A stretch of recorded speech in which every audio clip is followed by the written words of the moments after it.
Em 14 de dezembro de 2016, na sede da Procuradoria da República em Ribeirão Preto, presentes os procuradores da República André Menezes, Carlos Roberto Diogo Garcia e Gabriel da Rocha, compareceu o senhor Hilberto Mascarenhas Alves da Silva Filho, CPF 105-062-765-20, acompanhado de seus advogados, Elaine Engel, OAB São Paulo 130-664, e Marcos Pedro Simões, OAB São Paulo 267-497, a fim de prestar depoimento em razão de celebração de acordo de colaboração com o Ministério Público Federal. Ficam os presentes cientificados da proibição do uso de instrumentos de gravação ou registro de áudio ou vídeo e declaram não estar fazendo uso oculto ou dissimulado de qualquer equipamento sob as penas legais. Observadas as cautelas determinadas e atendendo aos ditames da Lei 12.850, notadamente quanto ao disposto nos artigos 4º a 7º, pergunto ao senhor Hilberto, boa tarde, senhor Hilberto. Boa tarde. Os advogados aqui presentes são seus defensores legalmente nomeados para lhe assistir no presente ato? Sim. O senhor renuncia ao direito ao silêncio, reafirmando o compromisso legal de dizer a verdade? Renuncio. O senhor pretende colaborar de forma efetiva e voluntária com investigações e processos criminais nos termos firmados com o Ministério Público Federal? Pretendo. O senhor, junto de seus defensores, autoriza expressamente, está ciente do registro audiovisual do presente ato de colaboração? Tenho conhecimento pleno. O senhor está ciente de que os efeitos da colaboração premiada dependem de um ou mais resultados previstos no artigo 4º da Lei 12.850 de 2013? Estou ciente. Pois então, o senhor, no tocante ao anexo temático 1, sobre início e encerramento do setor de operações estruturadas, pretende então responder às questões que forem formuladas a partir de agora? Pretendo. Ok. Então, eu passo a fazer as perguntas a respeito desse tema. O senhor trabalhou na Odebrecht por quantos anos? 40 anos, de 1975 a 2015. Com um predomínio na atuação em que área? Na área financeira, quase que 100% do tempo. Perfeito. Em 2006, o senhor estava em que setor? Em 2006, eu estava na holding do grupo, na Odebrecht S.A., trabalhando na área financeira, quando eu fui convidado por Marcelo para estruturar a área de operações estruturadas. Certo. O Marcelo é Marcelo Odebrecht? Marcelo Odebrecht, presidente da construtora na época. Na época ele era presidente da construtora Norberto Odebrecht, perfeitamente. Certo. Ele lhe fez esse convite para... eu estruturar e arrumar a área de operações estruturadas. Certo. Então, me explica uma coisa. Essa área, ela já existia, ela não existia com esse nome? Como que é? Ela era uma diretoria formal ou não? Não, ela nunca foi que existia da forma organizada que foi criada. Uhum. Ela existia, mas era uma operação muito insegura, muito baseada em cima de trabalhar com doleiros, e isso estava gerando uma série de inseguranças para a empresa. Então, me foi pedido que eu arrumasse direito àquela área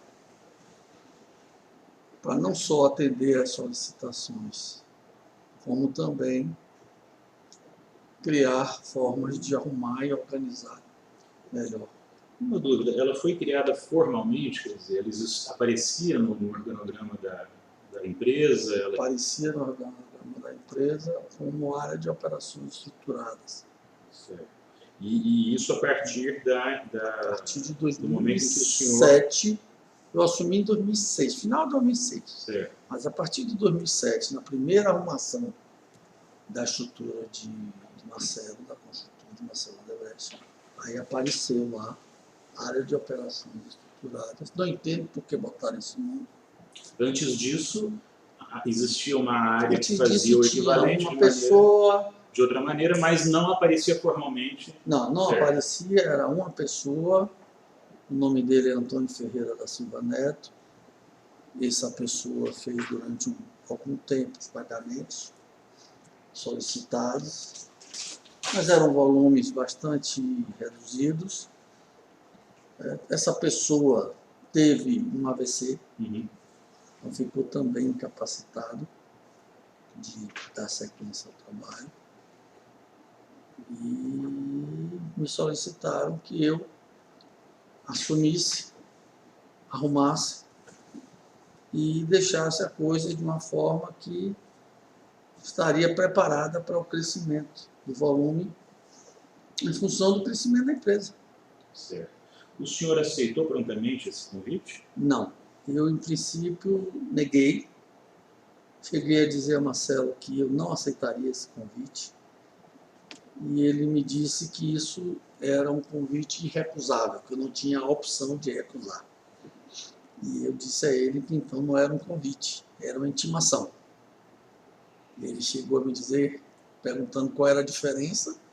Eu disse, a diferença é que intimar custa muito mais caro. E ele me disse que não me preocupasse com isso, que isso aí era questão de acertos mesmo dele. Uma pergunta. Antes do senhor ir para fazer essa reestruturação do setor, o senhor já sabia da existência desse setor, para esse tipo de atividade, pagamentos? Eu sabia que o Antônio Ferreira cuidava de uma pequena área que fazia esses tipos de pagamento. Desde quando o senhor sabia? Tinha conhecimento dessa atividade, vamos colocar assim, não formal? Eu sabia já há algum tempo, porque eu tinha uma relação, como tenho, muito boa com o Antônio Ferreira. Se você lembrar aí a primeira parte, quando eu falei da minha carreira, eu tive aproximações grandes com ele, ele foi meu líder em vários momentos, Antônio Ferreira. Se o senhor pudesse falar assim, mas quanto tempo, mais ou menos, o senhor assumir que ele já existisse? Eu sabia uns 3, 4 anos antes. Eu já então, sabia. desde 2003, mais ou menos, esse setor já funcionava. Tá, já. E esses pagamentos ocorriam antes mesmo da criação desse setor? Ou... Ocorriam, como eu falei, de forma muito, primeiro, inexpressiva, certo? E segundo, muito de forma insegura. E a preocupação na época de você estar se relacionando só com doleiro é uma coisa muito arriscada, entendeu? Então, o Marcelo sabia da minha formação financeira e ele queria dar uma arrumação àquilo de uma forma que tivesse controle de fluxo de caixa, de entradas e saídas de recursos, um pouco de domínio da situação. E eu acredito ter feito um trabalho que deu para ele o que ele esperava. Esse colega do senhor, o Antônio Ferreira da Silva Neto, ele fazia esse trabalho sozinho ou ele tinha apoio? Ele tinha a Maria Lúcia Tavares, que trabalhava com ele, só os dois. O senhor conhece Benedito Dourado da Luz? Conheço, ele é uma pessoa da velha guarda, como a gente chama, da equipe de Dr. Norberto. Ele cuidou desse assunto lá no início. E eu tive aproximação com ele, porque ele é uma pessoa muito amigável, muito dada, mas nada que envolvesse a área. Eu sabia que ele tinha controle dessa área, eu sabia que ele resolvia alguns problemas desse assunto, mas nunca eu me envolvi nem apoiei a ele a fazer isso. Hoje, ele está fora da empresa, está com Alzheimer.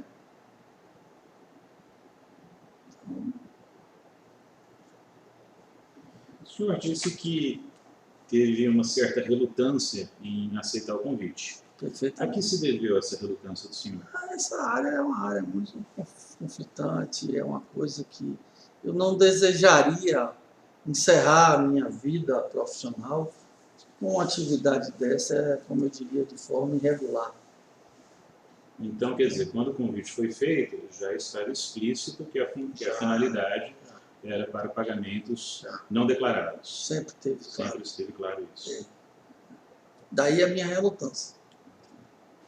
O senhor chegou a mencionar que uma das preocupações seria o aumento do fluxo financeiro que seria pago, né, em propina, provavelmente, por causa até do aumento da empresa, né?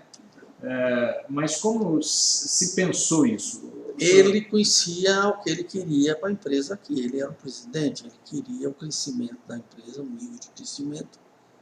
E ele sabia que para que a empresa crescesse na forma que operava, ia precisar aumentar esse tipo de forma de trabalho, né? Isso se devia ao fato de que ele tinha intenção na época de buscar mais contratos no setor público? Ou, porque foi uma pergunta que não foi feita antes, mas a Odebrecht, ela trabalha tanto com o setor público quanto com o setor privado? Perfeitamente. Eu não diria que a preocupação dele em se preparar era por causa do setor público. Todos os setores têm esse tipo de, infelizmente, trabalho dessa forma. O fiscal de uma obra do setor privado também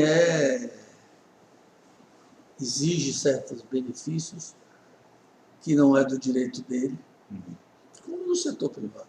O setor público. E a área de operações estruturadas, ela trabalhava com o setor privado também ou não? Só com o público? A área de operações estruturadas não trabalhava com ninguém. Sim. A área de operações estruturadas atendia aos pedidos que fossem aprovados até 2006 por Marcelo, ou até 2009 por Marcelo. E da onde vinha esse dinheiro? Como é que era o fluxo de caixa que vocês tinham? A parte de geração dos recursos já não ficava sob a responsabilidade da área de operações estruturadas.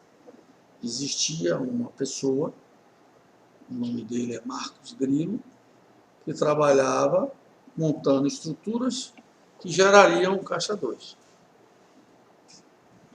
Qual era o cargo do Marcos Grilo?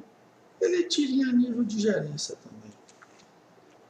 Esse Caixa 2, como é que funcionava? O senhor sabe? Teve conhecimento trabalhando nisso? Como ele gerava? Como Não que era? tinha conhecimento, porque era ele que fazia. E Marcelo tinha uma preocupação muito grande que as áreas não se imiscuíssem. Quem gera, quem paga. Então, a área de operações estruturadas só trabalhava com Caixa 2? Só trabalhava com Caixa 2, só trabalhava pagando. E de onde vinha esse dinheiro? O senhor falou que não sabe como gerava o dinheiro do Caixa 2, mas como que recebia o dinheiro do Caixa 2? Ele gerava o Caixa 2 e botava nas contas de offshores administradas pela área de operações estruturadas, especificamente por Fernando Migliaccio, que era o tesoureiro da área. Quantas offshores, mais ou menos, o senhor tem? Tinha várias.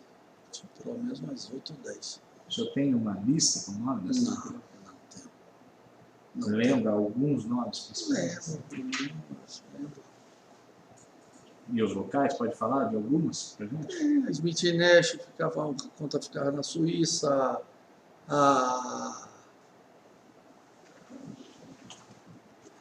não me recordo assim, porque eu não era eu que operava o dia a dia dessas contas, né? Eu liderava a área muito mais como uma pessoa da confiança da empresa, porque como você está lidando com um caixa que é fora da contabilidade, ele pode sumir. Então, precisava de alguém que garantisse que ele não ia sumir. Quem era? Eu fazia esse papel por ser uma pessoa de confiança da empresa. Mas eu não fazia o papel da operação da área, da tesouraria, dos pagamentos, das transferências. Como que era feito esse fluxo, então, esse controle? Porque, operando com várias offshores, como o senhor falou, Isso. de um dinheiro não declarado. Como é que o senhor tinha esse controle desse dinheiro, desse volume todo, se o senhor não se recorda de todas as offshores? Não, eu tinha o controle porque eu estava constantemente junto com a pessoa da área, da tesouraria da área, que era Fernando, Certo. com quem eu sentava para saber dele, como é que está o fluxo, você recebeu quanto já gastou, quanto é que tem, como é que está a projeção de gastos. Como ele apresentava isso para o senhor? Porque, ou era totalmente na confiança? O senhor confiava Tudo na absolutamente? confiança. Esse assunto não existe outra forma de ser. se não for na confiança. Se ele quisesse desviar, ele desviaria e não teria nunca como você reclamar de quê? De um recurso não contabilizado. Voltando ao convite do Marcelo, eu gostaria de perguntar para o senhor se ele já foi explícito, no momento em que fez o convite, quanto à necessidade de que esses pagamentos fossem feitos por intermédio de offshores. Se isso também já... Não, já não. tava... Aí era a questão da operação. Nem tudo era feito por intermédio de offshore.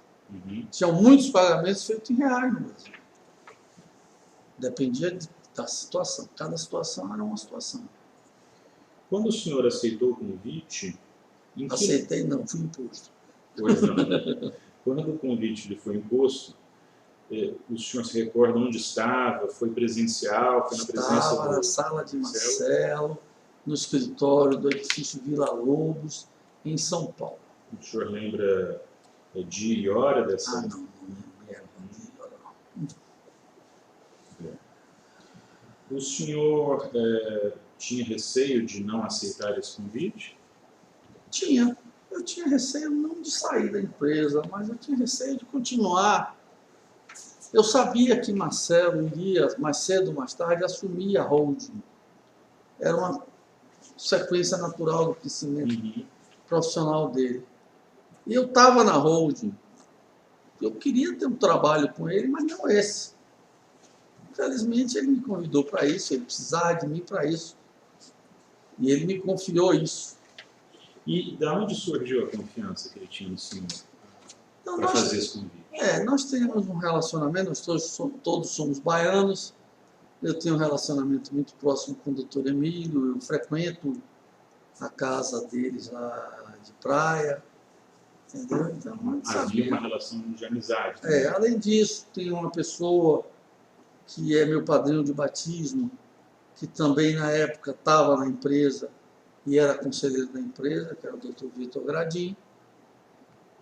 Entendeu? Então tinha uma relação mais próxima. Meu pai conhecia todos eles conheciam meu pai. Em determinado momento, o Dr. Norberto chegou a convidar meu pai para trabalhar na Odebrecht. Muito bem. E quando o senhor aceitou ou lhe foi imposto o convite, como é que foi? Qual foi o primeiro passo da montagem desse setor? O senhor montou uma equipe? Eu já herdei a Maria Lúcia. Sobrenome dela? Maria Lúcia Tavares. Maria Lúcia Tavares. Eu já herdei ela. E herdei o Luiz Eduardo, que apesar de não estar subordinado à época ao Antônio Ferreira, ele estava ligado à tesouraria formal da empresa, mas ele é quem apoiava na movimentação financeira desses recursos. Ele era quem geria as offshores e atendia às solicitações de Antônio Ferreira. Entendeu? Então já havia offshores nessa época? O senhor fala que, assim, o senhor falou só... Mas o funcionamento, Antônio, era mais ou menos o seguinte. Antônio Ferreira pedia ao Luiz Eduardo para transferir X milhões de dólares para o doleiro tal. E ele, Antônio Ferreira, mandava para o doleiro a lista de pagamentos que ele queria que fosse feito. Funcionava assim. Então eu herdei à época a Maria Lúcia Tavares e herdei o Luiz Eduardo. Luiz Eduardo Soares. Perfeito. E os demais membros da equipe do senhor? Os demais membros eu fui incorporando. Por exemplo, eu tinha muito receio na forma desorganizada de trabalho do Luiz Eduardo Soares. Eu acho que tesouraria, seja ela oficial ou não oficial, você tem um número ali na hora. Eu tenho 10 de saldo, saquei 5, eu tenho 5 de saldo, acabou. Não tenho o que esconder, nem deixar de esconder. E ele não conseguia me dar a segurança de uma tesouraria organizada. Eu senti a necessidade de ter uma pessoa. Coincidentemente, Fernando Miliati, que estava em Brasília, que tinha trabalhado comigo na holding, ele era trabalhava comigo na minha área financeira, quando eu trabalhava na área financeira da holding. Ele estava em Brasília e me ligou pedindo que queria voltar para São Paulo, se eu tinha como ajudar ele a voltar para São Paulo. Paulista, mas estava morando em Brasília. Ou seja, que eu tinha a oportunidade na minha área comigo, que ele pensasse que ele sabia o que era, que ele pensasse se ele ia querer. E ele me respondeu que queria. Aí eu fui batalhar para conseguir transferir ele da área que ele estava em Brasília para a minha área. Deram a prioridade e ele veio para a minha área. Isso, montamos aí já os 2 primeiros braços. Fernando assumiu a tesouraria e Luiz Eduardo, eu coloquei ele como uma pessoa de pagamentos especiais. Esse mercado internacional, essa nova criação de compliance dos bancos, se você não fizer uma coisa muito bem feita, pagamentos elevados, o pagamento não é feito. Então, às vezes, tinha pagamento de 5, 8, 10 milhões e era obrigado a estruturar alguma coisa, ou contratos, ou fundos de aplicação, onde você aplicava, depois transferia o fundo para a pessoa interessada. E nisso, o senhor Luiz Eduardo era muito bom, muito bom. Ele não podia era controlar, deixar ele controlar. Então eu deixava ele fazer esse trabalho e eu cobrava dele o resultado desse trabalho.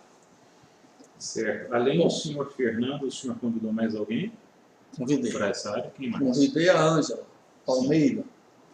E aí fiz a arrumação embaixo do Fernando. Que as meninas, tanto Maria Lúcia Tavares como a Ângela Palmeira, elas não estavam ligadas a mim diretamente. Elas respondiam a Fernando, ou seja, elas eram da tesouraria. Então, a Maria Lúcia Tavares era contas a pagar Brasil. Quando tinha pagamento a fazer no Brasil, em reais, era a Maria Lúcia que providenciava fazer o pagamento. E a Ângela E Palmeira? a Ângela Palmeira cuidava da parte de pagamentos internacionais. Agora, é bom explicar o funcionamento disso. Porque quando eu digo assim, a Ângela cuidava dos pagamentos. Ela, na realidade, não fazia pagamento nenhum. Ela transferia a lista de pagamentos para a pessoa que nós contratamos exclusivamente, que é o Olívio Rodrigues, para administrar offshores dele e fazer os pagamentos com recursos que nós transferíamos para ele. Então, a Ângela controlava quanto tinha de recurso na mão dele e controlava os novos pagamentos que ele teria que fazer. Pedia a Fernando, quando precisava transferir mais recursos para ele, e mandava as ordens de pagamento para que ele executasse as devidas transferências. Eu sei que provavelmente deve haver assim, sem número de operações que eram feitas para transferir esses recursos, né? Mas tinha alguma operação mais frequente que era usada para fazer a transferência de recursos de uma offshore para outra offshore, das offshores controladas pela Odebrecht? Tinha um detalhe que a gente fez que facilitava a transferência dos recursos. Então, por exemplo, aonde estava a offshore nossa, que é Banco X, tinha a offshore nossa que era administrada por Fernando. Então, o Olívio abria um offshore dele neste mesmo banco. Porque Fernando poderia transferir dinheiro dessa offshore que ele tinha lá, da mesma offshore, de outro banco, para essa offshore, porque era dele para ele mesmo. E dentro do banco, ou seja, um book transfer, transferia para a conta de Olívio. E depois o Olívio transferia dessa conta dele para a conta. Mas eles não exigiam um contrato, um documento, uma formalização? Não, às vezes, quando pedia contrato, o contrato era feito. Que tipo de contrato você fala? Contratos de prestação de serviço, contratos de consultoria entre uma empresa e outra. Às vezes mais rebuscado, às vezes mais simples, depende da exigência do compliance do banco.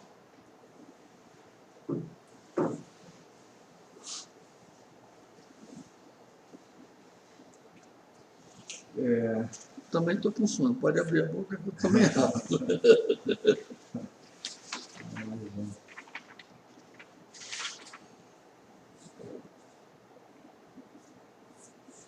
E como é que funcionava esses pedidos? Porque o senhor falou que fazia os pagamentos. Como é que vinham os pedidos, senhor, de pagamento? Bom, nós criamos um sisteminha que ele funcionava da seguinte forma. Tem uma outra pessoa que não trabalhava na área, mas era, vamos assim, um estágio da operação, que era o Ubiraci, Isaías Ubiraci Chaves. Isaías Ubiraci tinha um papel importante, porque a ele era enviada a solicitação. E ele tinha um papel determinado por Marcelo, que não desse andamento a nenhuma solicitação de nenhuma obra que tivesse conta corrente negativa. Conta corrente oficial com caixa da empresa. Então, se uma obra mandou para a matriz menos recurso do que pediu, ou seja, ela tivesse uma conta corrente negativa, essa obra não podia pedir pagamento nenhum. Porque ela estava com conta corrente negativa. Eu acho que o que ele queria era forçar aquela obra a correr atrás de regularizar o conta corrente dele. Eu cheguei até a comentar com o Marcelo, de Marcelo, isso que você está fazendo é um tiro no pé. Porque ele, às vezes, está pedindo dinheiro para dar ao cara que vai fazer o pagamento da fatura dele. E se você proíbe que ele receba esse dinheiro, que ele deu o dinheiro à pessoa, ele não vai receber a fatura. Ele vai continuar sempre negativo. Não, mas eu quero que ele corra atrás, ele dizia, né? Sem precisar dar nada. Isso é um sonho na noite de verão, né? Porque não era assim que funcionava. Esperamos que no futuro mude. Mas as tesourarias dos órgãos não funcionavam assim. Se não me der o meu, não sai aqui o pagamento. E quem era que cuidava da obra e fazia o pagamento para o senhor Ubiraci? Quem era essa? Como é que funcionava isso? Porque o senhor falou que o senhor Ubiraci que recebia os pedidos. Das obras. Das obras. Sim, ele pedia. Quem nas recebia um obras pedido. se tratava disso? Recebia um pedido. Entregar em São Paulo R$100 mil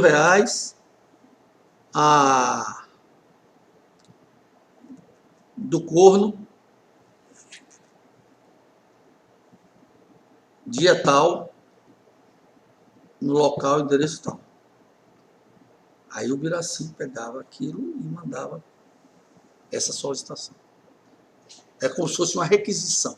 Isaías transformava esse pedido numa requisição de pagamento. Certo. E essa requisição passava pelo Marcelo ou ia direto para você? Essa requisição, quando chegava ao Ubiraci, até 2009 já tinha que chegar aprovado por Marcelo. Se não tivesse aprovado por Marcelo, ele não dava sequência também. E o Ubiraci chama-se o verdadeiro cão de guarda. Não passa, mas não tinha como. Duas coisas que ele não deixava. Ou o cara sair uma ordem sem a conta corrente tivesse negativo, ou passar uma solicitação de pagamento dele para mim que não tivesse aprovado por Marcelo. Primeiro passava por Marcelo a solicitação. Na realidade, depois não era uma coisa formal para o Marcelo, era um entendimento de quem queria que o dinheiro saísse. O cara ligava para o Marcelo, ou o cara passava um e-mail para o Marcelo. Marcelo, deu ok nessa solicitação. Marcelo já sabia, dava ok, passava, devolvia para o cara com cópia para o Ubiraci. Só o ok de Marcelo, para o Ubiraci, dava conhecimento de que ele estava aprovando. Como é que era operacionalizar essa... Sim, mas o senhor falou de apelido agora, de um apelido. Como é que funcionava esse questão mecanismo? Quem dava, não tinha que saber, não. Era para não saber. Então, como que foi esse mecanismo? O senhor pode explicar? O cara da obra, lá, o diretor superintendente da obra, você era fiscal dele, certo? E ele tinha combinado que ia lhe dar R$100 mil para você aprovar aquilo assim. Aí ele olhava para você e dizia, não, o apelido dele é Barbicha. Bom, você passou a ser Barbicha. Para nós, você não existia. O que existia para nós era Barbicha. O setor. Quem sabia esse apelido? O cara da obra, que deu seu apelido. E passava esse apelido para o Marcelo, naturalmente. Não, E como Quando ele ele sabia falava, para O quem Marcelo estava sabia para quem que ele estaria aprovando. não sabia. Para quem não, ele sabia por quê. O cara da obra defendia a ele o seguinte: olha, eu estou pedindo aí uma autorização de pagamento de X,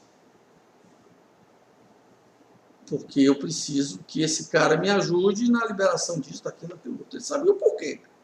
Ele não sabia que fulano de tal era barbicha, ele não sabia. O Marcelo não sabia. Não sabia. Mas e quando a gente chega no nível dos políticos? Aí depende, porque aí você já está indo para uma outra situação. Certo. Aí o nível de políticos, etc., muitos eram tratados direto com o Marcelo. Entendo. Aí já não era o cara da obra, Aí talvez quem tivesse dado o apelido fosse o próprio Marcelo, por exemplo. era o próprio Marcelo. Só um esclarecimento, né? Então, Por exemplo, nosso amigo que está preso, Palocci, já chegou para mim italiano. Então, eles identificam então, duas formas. Tinha uma obra vinculada, que era o diretor do contrato que passava esse pedido. Isso, O senhor fala que é o cara da o obra. cara da obra é o diretor do É, o contrato. diretor de contrato. Então, ele Passava ao diretor superintendente dele. Esse diretor superintendente dele Fazia uma requisição para o Biraci, mas já com o ok do Marcelo. ou então passava antes para o líder dele, porque não sei se vocês conhecem a estrutura da Odebrecht como é de líder Seria empresarial. interessante o senhor falar sobre essa estrutura, por gentileza. Então, veja bem, cada negócio tinha um líder empresarial, que você podia chamar de presidente daquele negócio. Cada empresa da holding, o senhor quer dizer? Não era empresa formal, entendeu? Nós tínhamos, por exemplo, a área de infraestrutura. Tinha um líder empresarial, que era Benedito Júnior. Ele era o líder da área, líder empresarial da área de infraestrutura Brasil. Mas a essa área de infraestrutura correspondia a uma empresa, não correspondia especificamente no caso da Não. infraestrutura, não? Não tinha uma das empresas da holding? A única área que correspondeu a uma empresa durante um pouco tempo, que nós criamos, foi uma empresa chamada Odebrecht Engenharia, que era a área de engenharia mesmo, que fazia as obras de hidrelétrica não, de navios, construção de navios, etc. nem é de saneamento também, não tinha. Saneamento era uma empresa. Era uma empresa. Era, chamava, tiveram vários nomes. Primeiro começou com Foz do Brasil, certo? A Foz do Brasil tinha um presidente. Esse presidente era o líder empresarial. Só que no andar da carruagem, a Foz deixou de ser a empresa e passou a ser irmã de várias empresas de saneamento. E aí criou-se uma empresa chamada Odebrecht Ambiental, que tinha essas empresas embaixo. O presidente da empresa Odebrecht Ambiental era o líder empresarial dessa área ambiental. Entendeu? Então, esse aí Então, a mesma... não havia uma correspondência exata entre líder empresarial e empresa. Não, da holding, né? Poderia uma mesma empresa ter vários líderes. Uma mesma... Não, da construtora, né? Sim. O cara da área da América Latina, ele era responsável por todos os países da América Latina. Ele não tinha uma empresa.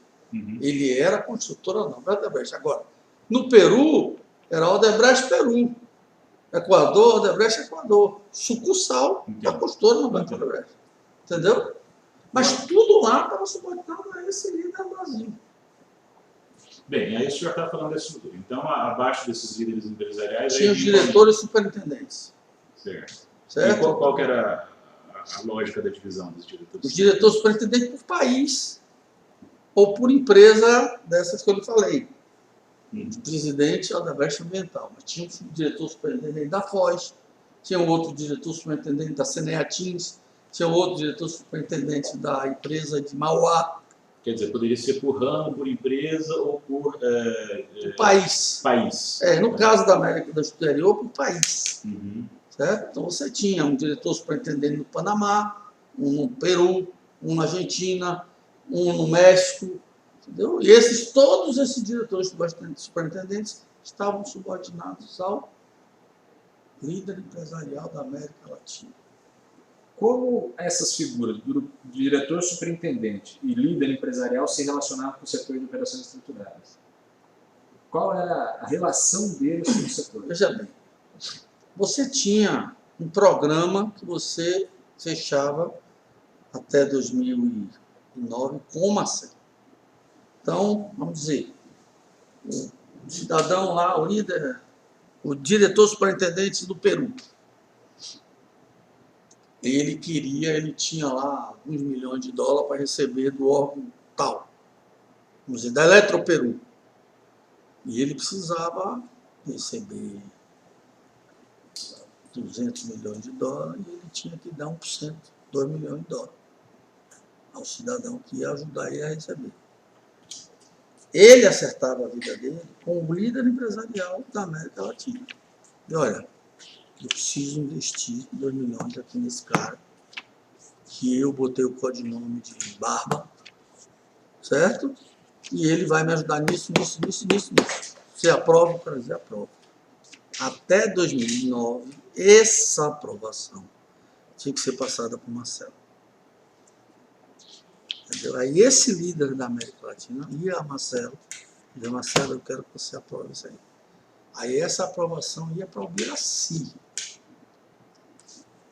O Biraci recebia o pedido já do diretor superintendente, para ele já com a aprovação dada.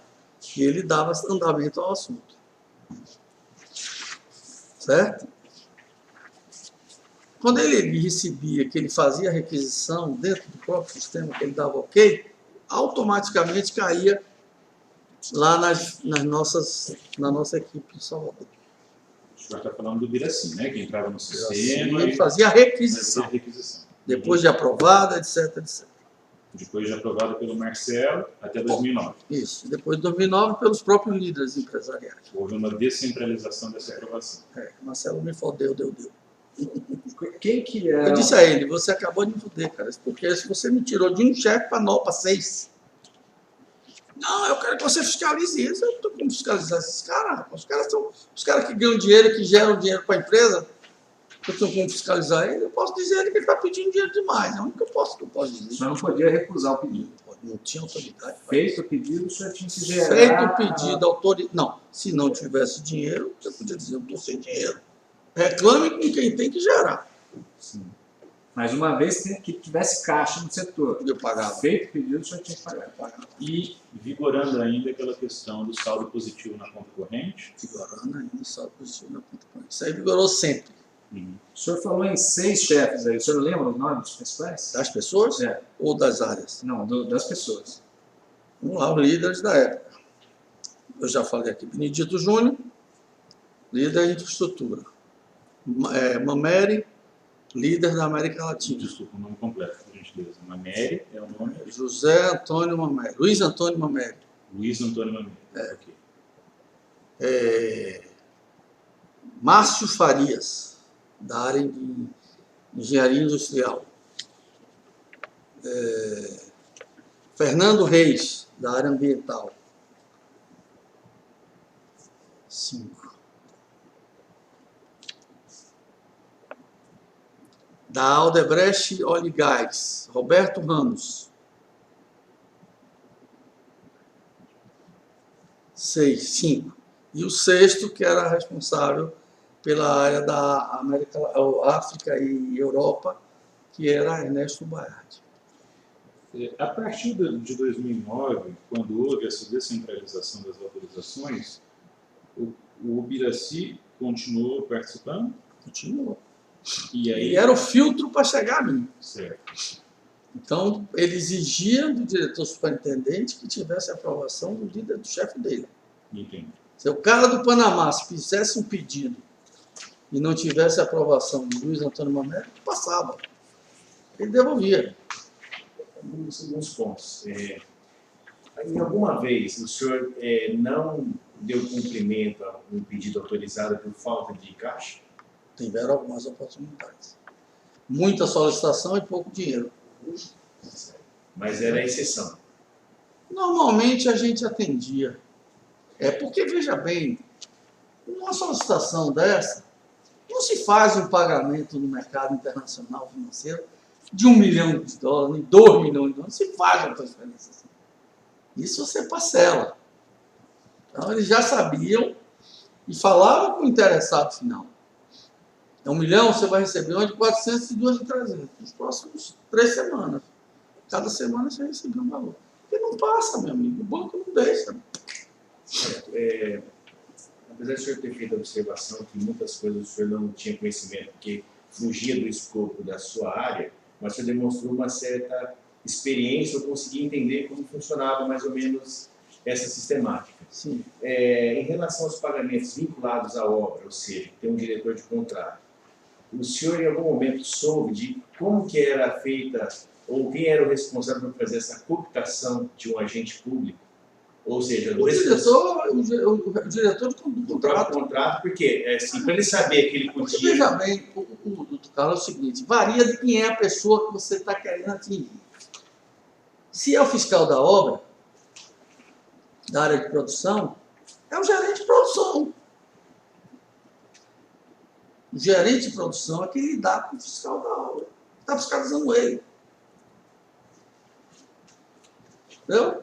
Se você quer atingir o cliente, aí é o diretor de contrato da obra. Ele tem que ir ao funcionamento. Então, pela sua experiência, muitas vezes não se atingia o cliente, ou seja, num órgão público, Não. por exemplo, vamos citar hipoteticamente um prefeito, um Não, governador. às vezes o cara Você nem sabia. pega um secretário de obras ou... Se resolvesse por ali, parava ali. O senhor falou que teve um aumento de recursos, assim. Como é que foi esse aumento progressivo? Aumento de solicitação. De solicitação de pagamento. Quando você tem 6 pedindo e só tem o funil diminui, porque quando você tem um funil, passa menos, certo? Então, se o funil aumenta, passa mais.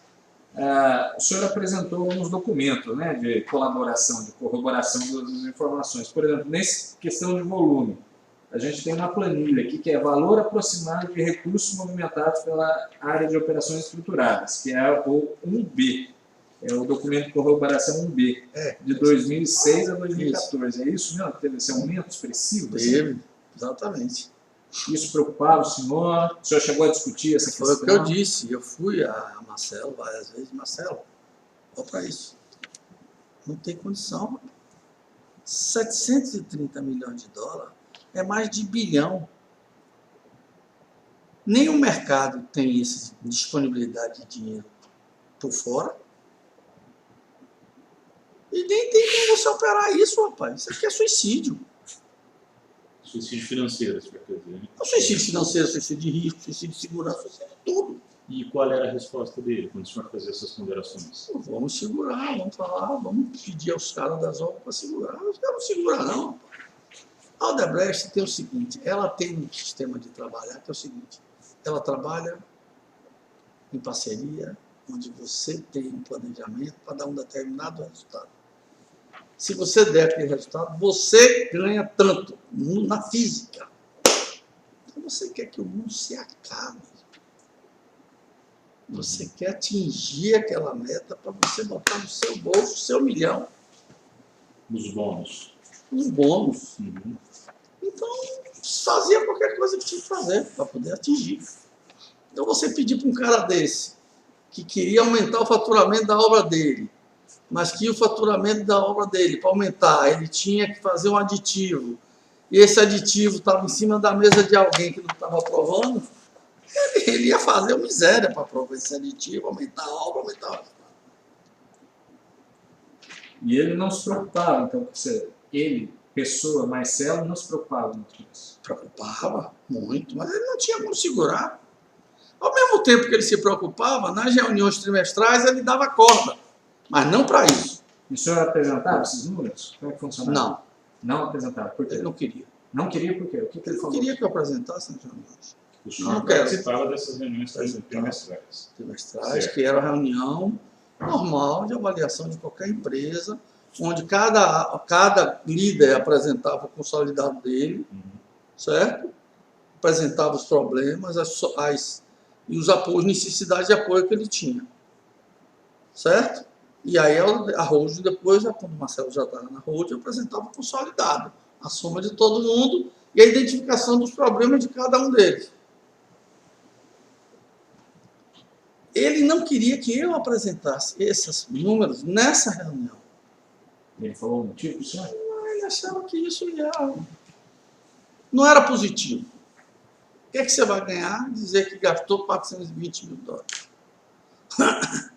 Você vai achar que vai deixar os caras mais querendo mais.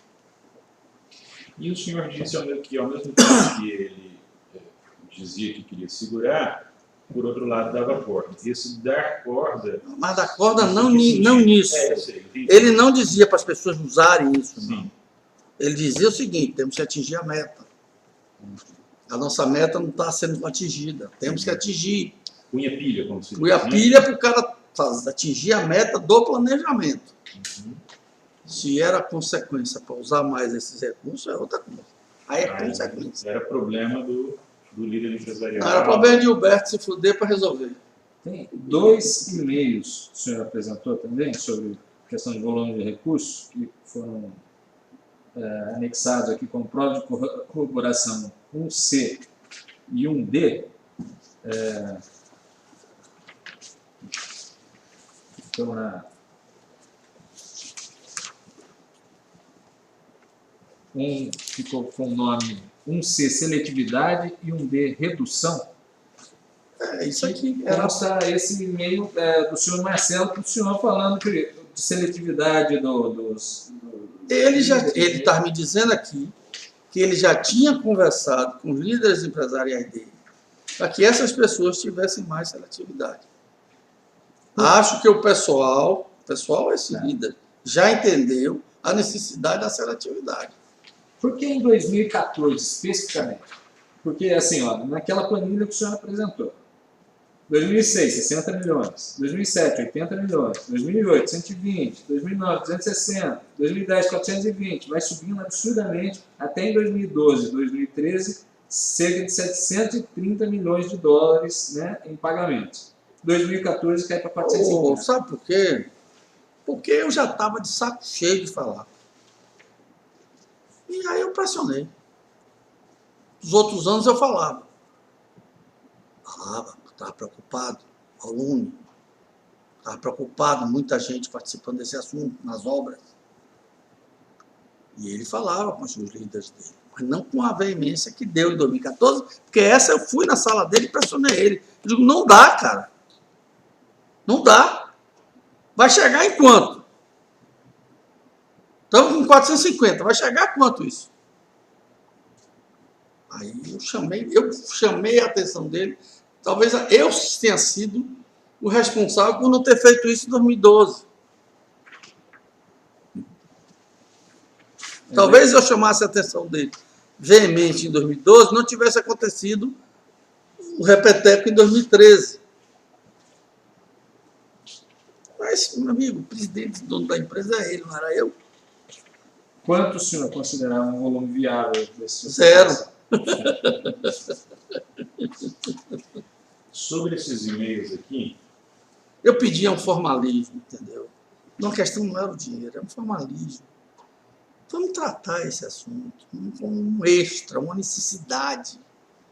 Isso não é você ter o prazer de comprar alguém. Já estava virando. O cara ter o prazer de comprar alguém.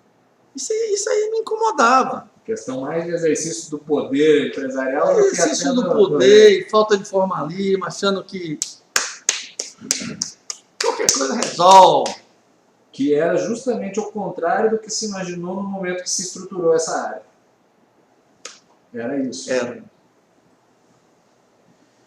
Sobre esses e-mails, Sr. Gilberto, esse que é intitulado 1C, que está aí na mão do senhor, isso, tem aqui, né? Caso alguém procure vocês a partir de agora, pondere quanto à urgência, mas ao final, se o LE é líder empresarial, o DE é diretor empresarial. Okay. Porque o líder, por exemplo, a ambiental era DE, Fernando era DE.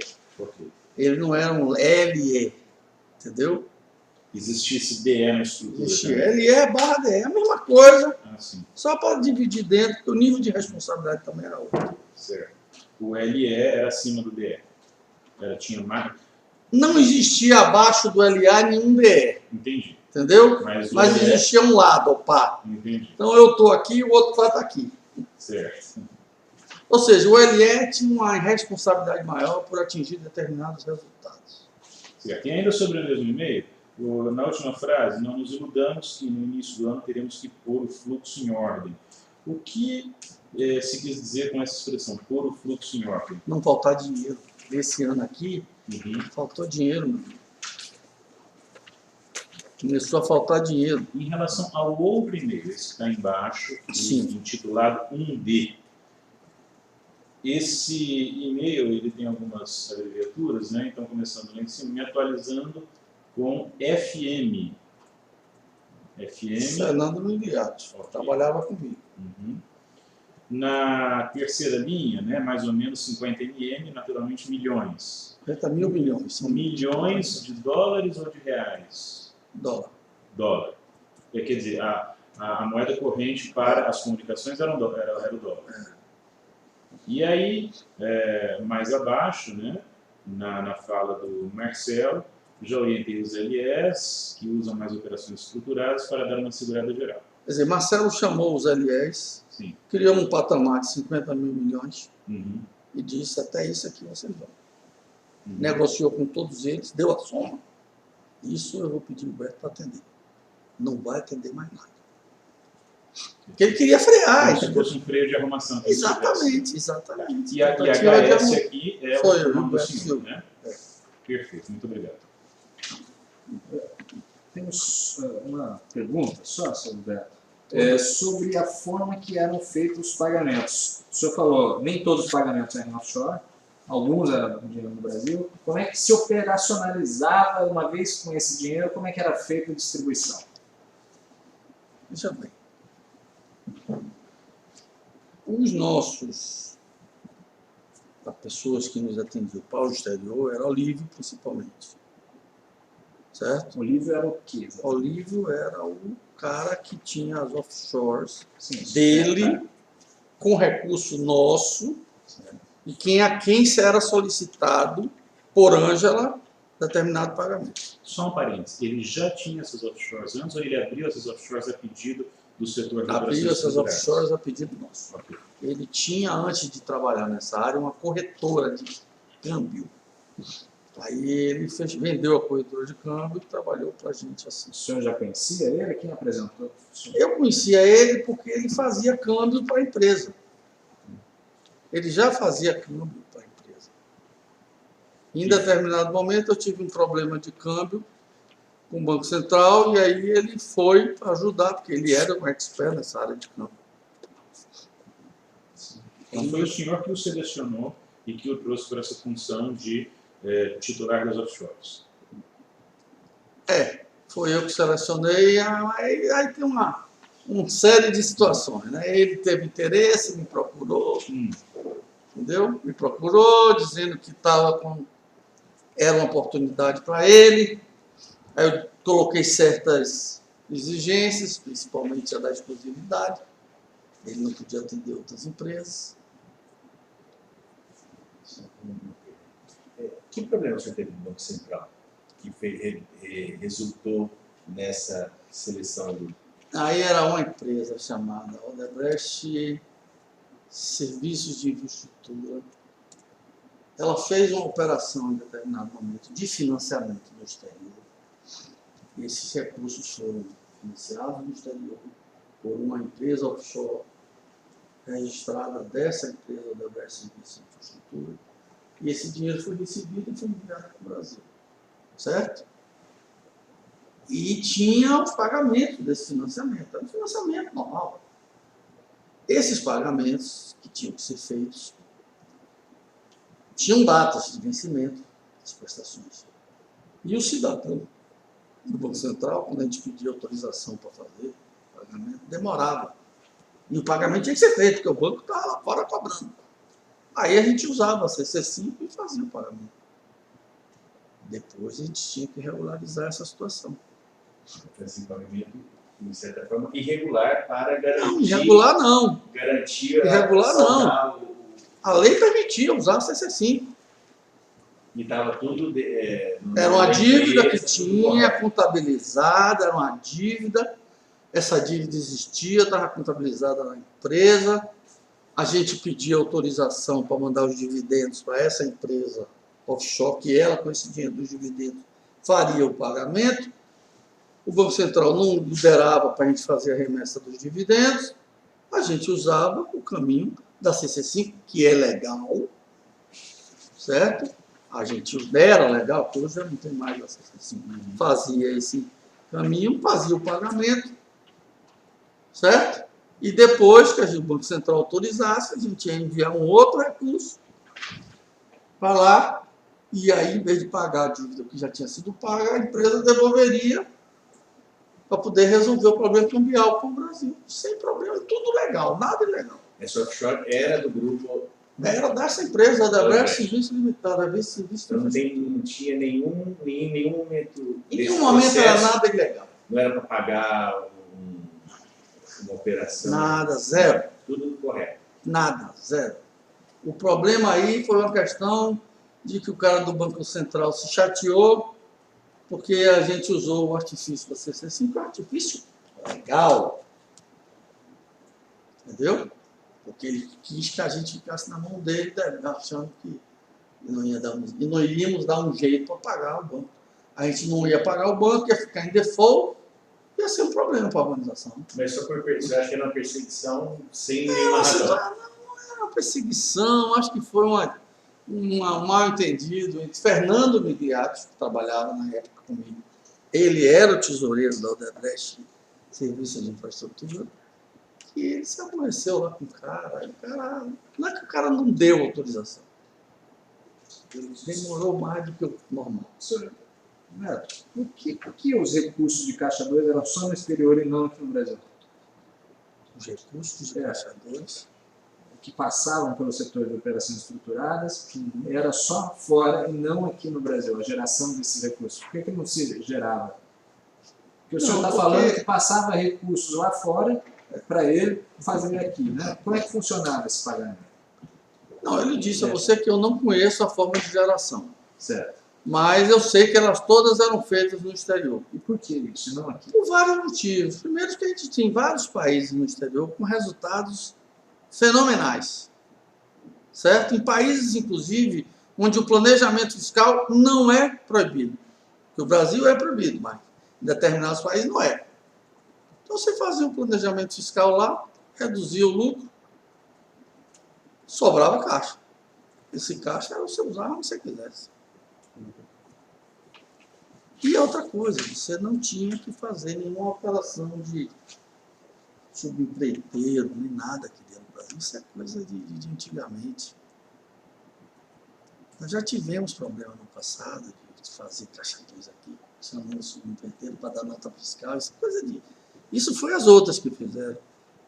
A Andrade, a Camargo fizeram com o Adi. Para poder devolver recursos para a própria empresa, assim, se fosse aqui no Fazer Brasil. o caixa 2, fazer o que eles quisessem. Eu não sei. Eu sei que eles usaram esse artifício de fatura de subempreiteiro ou de empresa que fez esse serviço e não fez. Aí o cara pegava o dinheiro e devolvia. Pagava uma porcentagem, provavelmente, e ficava... Com certeza cobrava a porcentagem dele, não tenha dúvida. Isso a gente não fazia. Com certeza. Apesar de eu não estar envolvido com a área de operações de geração, mas com certeza ele não fazia.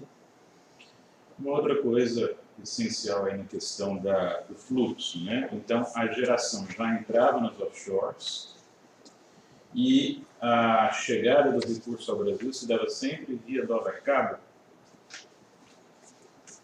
A chegada do recurso ao destinatário final. Ou havia outros meios? Não, ao destinatário final não. Ao destinatário final, ou eu pagava lá fora, ou eu pagava em reais aqui. Certo. Eu não fazia operação a cabo com ele.